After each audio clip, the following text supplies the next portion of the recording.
আজ তৈরি করতেছি খইয়ের মুরগি।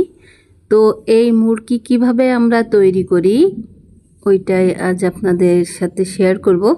তো খইটাকে প্রথমে চেলে ধানগুলাকে আলাদা করে নিয়েছি। এখন এই যে গুড় দিয়ে এভাবে পুরা খইয়ের সাথে গুড়টাকে মিক্সড করে নিব।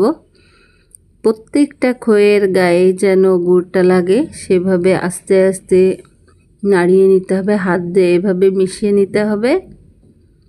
এখন মিশিয়ে এটাকে আমরা রোদে 2 থেকে 2.5 ঘন্টা রেখে দিব। রেখে দিলে এটা মুচমুচে মুরগি তৈরি হয়ে যাবে। তো যারা মুরগিটা তৈরি করতে পারেন না তারা এই রেসিপিটা দেখে তৈরি করে নিতে পারেন। এখন কিভাবে মিশিয়ে নিচ্ছে, অবশ্যই এটা কড়া রোদে দিতে হবে। তো